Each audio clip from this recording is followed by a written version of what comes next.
It's a pleasure to introduce Dr. Minu Mathan, a senior consultant from Chaitanya Eye Hospital, Trivandrum, one of the most respected figures of Kerala State Ophthalmic Society and a surgeon par excellence.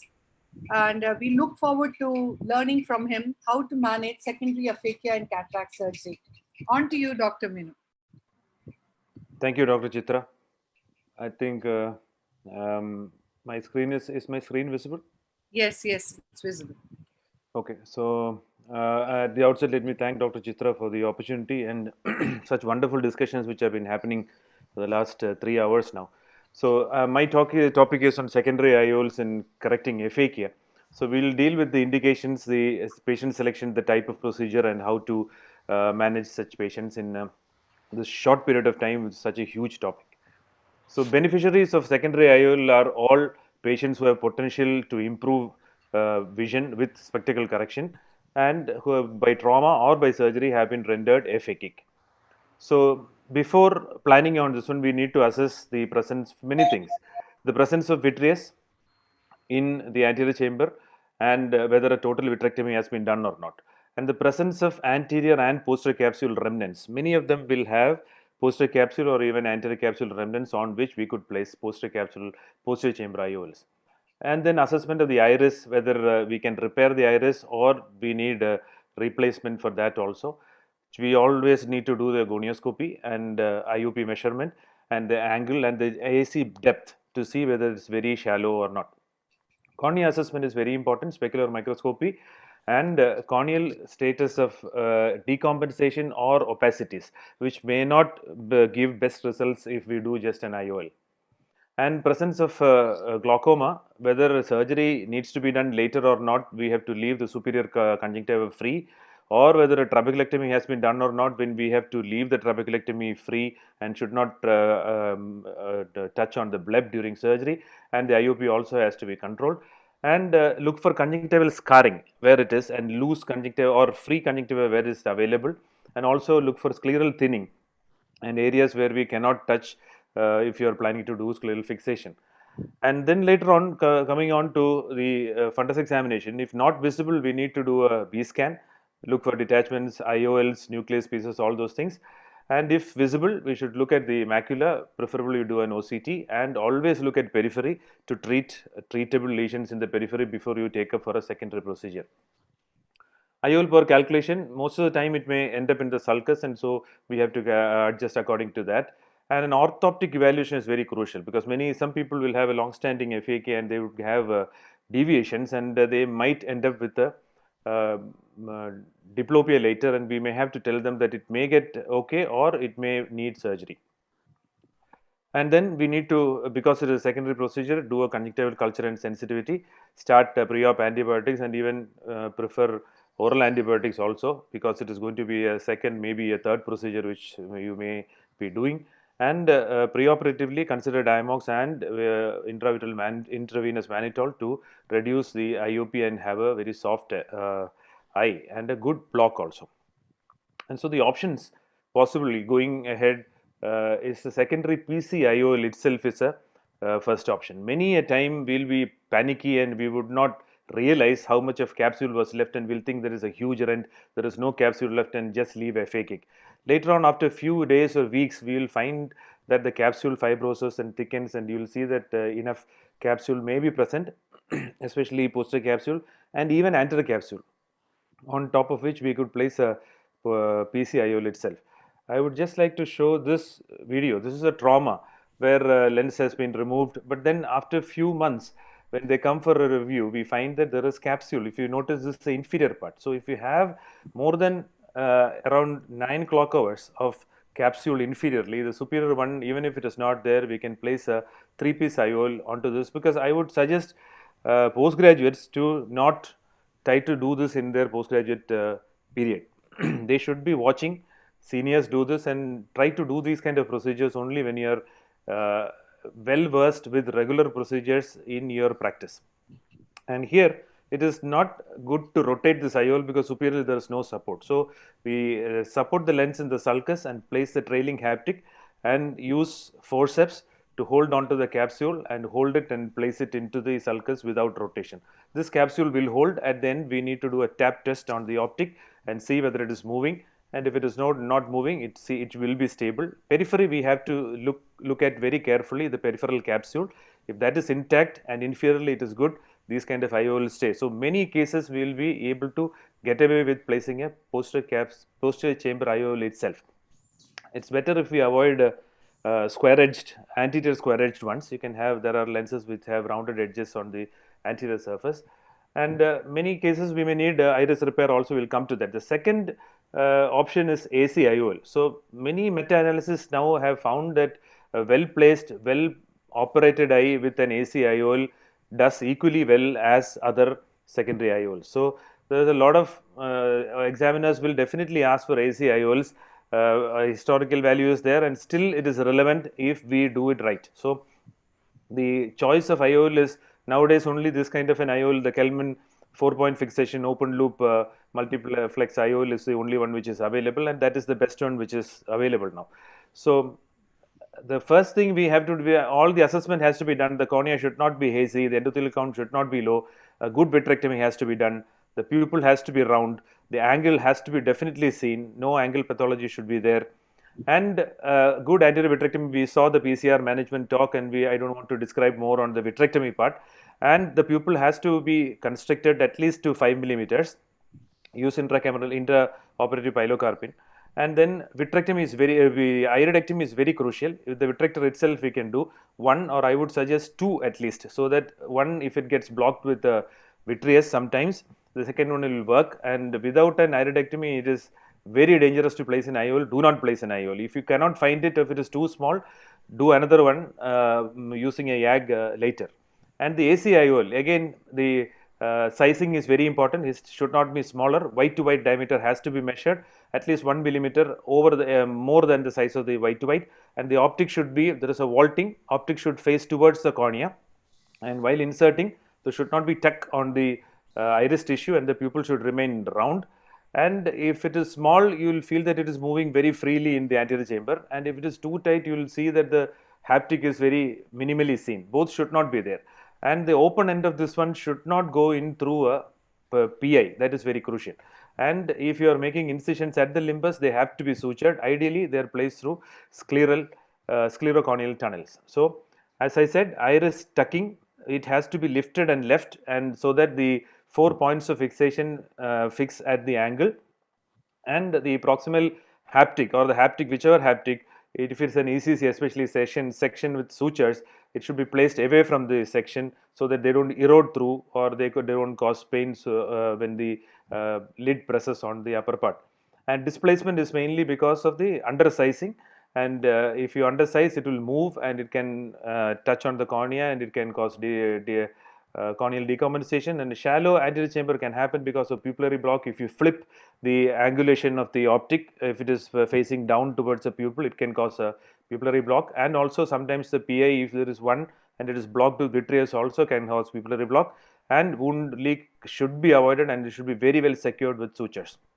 But if not well done like this, it can cause prolonged intraocular inflammation, retinal detachment, cystoid macular edema, glaucoma, corneal decompensation, the IOL stuffed with inflammatory pigments like this, and cystoid macular edema. And just for showing people that if you just jam in some ACIOL at during surgery without thinking like this, these can end up like this: corneal decompensation, fibrotic membrane going inside, iris adherent to the cornea, the corneal decompensation, glaucoma, pain, recurrent uveitis, and all those. And we have to expand this lens, and the haptic is so stuck between the fibrous tissue and the cornea and the iris that we have to cut the haptic and loosen it, and then take it out, and then wait for the cornea to get better, or even go ahead with the corneal transplant and a secondary scleral fixation later as another process. So unplanned, please do not place AC IOLs, but if done well, like what we described before, these are equally good IOLs. So an ideal IOL, as I said, no minimal contact with the drainage angle. It should be at the scleral spur ideally, but we have to place it in the angle. No iris chafing, endothelial touch, and it has sizing is very important, that it has to be white to white is measured, and 1 millimeter more than the white to white. This is how ideally it should look. And the third option is iris fixated lenses. Iris can be sutured to the iris or iris clipped. These are phakic IOLs, and Dr. Chitra had shown already that these lenses, which are now made for aphakic people, it can be placed underneath the iris, and there is a clock here at these 2 points, which can be, iris can be enclaved into that. And these are very good lenses, but foldable ones are not available right now. We need to have a larger section, and the foldable ones can be used, 3-piece ones can be placed under the iris, and they can be sutured with 90-Prolene. And the prerequisites are the iris should not be damaged too much, no much of iris tissue loss should not be there. The pupil should be round, they should not be very fibrotic, and no vitreous in the anterior chamber. And there is some suturing technique which we should know. It's good for drop lenses which can be brought up and sutured to the iris, and especially when there is corneal scarring in the periphery and all those, we have to locate places where it can be sutured at any clock hour. So it can be located at easily at places where you can have good visibility. And especially when there is scleral thinning and you cannot make flaps, or you cannot want to cut the sclera, this is again a better option. Technically, it is just placing the haptics underneath the iris, because there is no support there. You cannot place the whole lens below.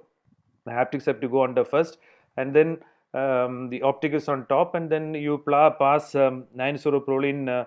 Straight needles are available here. It has to be bent, and it's a double needle one. So it goes through the cornea and then engage through this iris, engages the haptic, and then comes out on both sides. And then the haptics are it's sutured.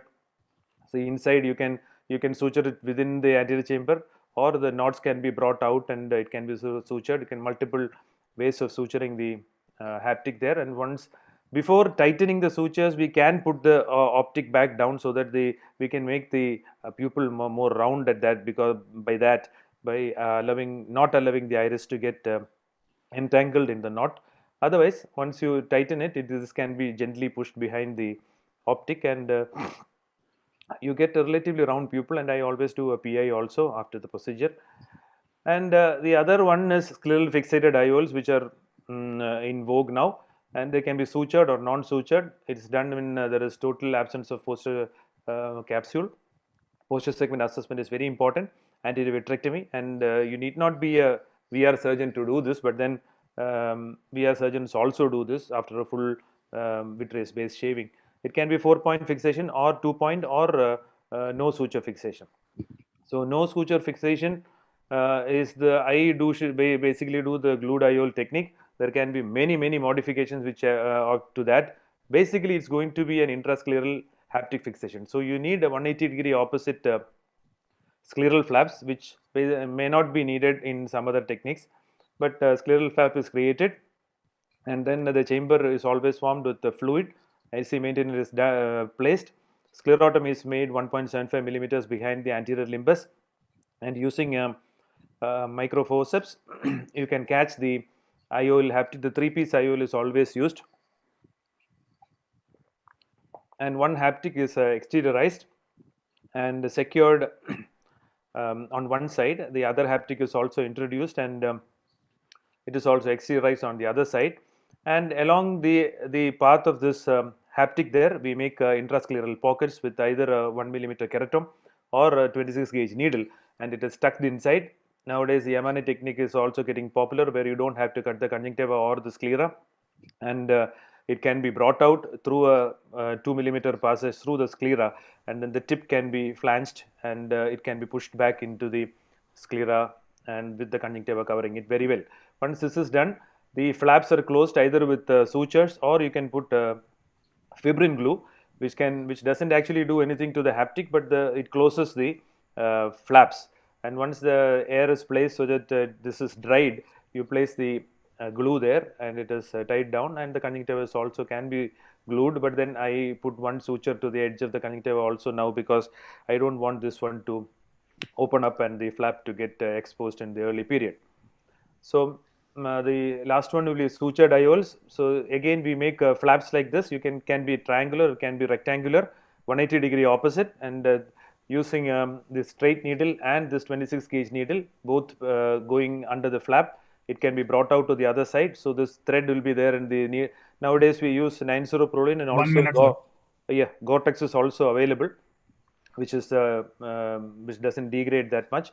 and once this is pulled out, you can cut this end and tie that to the ends of the IOL, and the IOL is put back inside, and the sutures are knotted under the flap. So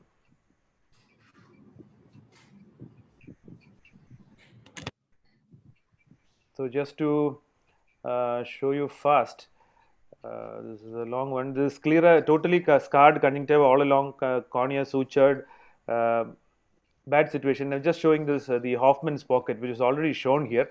Without cutting the conjunctiva, you can tunnel back onto the sclera. This is what is done. So 3 into 3 millimeters, you tunnel back from the cornea into this one, and then pass needles through that, and then bring out the needle. And as we showed in the figure, this is tied. Not seeing, Minu.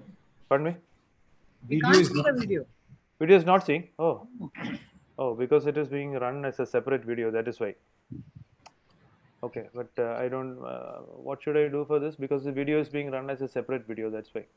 Maybe you'll have to skip that. You have to close this and But I think that was the figures have shown it very well. The images have shown it very well. The technique actually doesn't make much of a difference. And so to end, how to tackle a complication during a procedure and coming on to a secondary IOL later is what we need to do. During a surgery, don't be in a hurry to put in an AC or a PC IOL without estimating what the extent of damage you have caused. And so never panic, and the surgical modifications which you need have to be carefully seen. Use the help of your mentor, please. Because here you see a trainee operating. There is a PC and you can see very well here. And the IOL is placed, we could easily place it into the sulcus or into the back, but then it exactly goes into the PC end if you place it in a, see the hands shaking and trying to catch the IOL. Once you try to catch the IOL by yourself, see now you're trying to push it more down than trying to catch it and hold it, and right by looking at it itself, it will just drop. So please use the assistance of your trainer when you're having a problem like this, and see multiple cases being managed, and then use triamcinolone assisted vitrectomy, good iridectomy, good cleanup, and then wait for some time and assess properly, and then get on to the secondary procedure later. Thank you very much. Thank you very much, Dr. Minu Mathan. When would you operate after a primary complication? Would you suggest a time frame for the, supposing you had a primary complication? Would they do it within the 6 weeks period or do a secondary IOL after the eye heals? It's a simple question because we'll have to conclude. Within 6 weeks is more than enough. 1 month is okay. 1 month is okay if you assess your posterior segment well and there is nothing at the on the retinal periphery and your corneal edema has cleared well. 1 month is okay to operate. But if then the corneal edema persists and if they see some horseshoe tear or some traction you have caused in this one, then they have to treat it, get it settled, and then proceed after 3 months. 3 months used to be told before, but then there's nothing like 3 months, or patients will have to be, if patients agree, there's no harm in waiting for 3 months, but then 1 to 2 months is more than enough. Arshul, are there any questions before we conclude? Anything? Yeah, no, ma'am. I think we can conclude. So it's my time to thank one and all of you for your major contributions made for our Remember webinar. My deep felt thanks to one and all in the expert panel for being with us and giving significant contributions. Thank you each and every speaker here for their wonderful talk, which I'm sure would have been very informative for the postgraduates. There are quite a few of them who are attending right to the end. Thank you, ARC members. Thanks so much for enlivening the webinar with your abundance of knowledge and skill. My special thanks to AIOS admin under Mr. Kripal and his team, Mr. Sunil for the technical help throughout the webinar, Sai and Manjula from Neurotech for the constancy of support, Mr. Nikhil and his entire team of Entour for sponsoring all ARC webinars, and every single attendee who has made it so worthwhile to have come back to you all time and again with our webinars. Thank you, one and all of you. Thank you very much.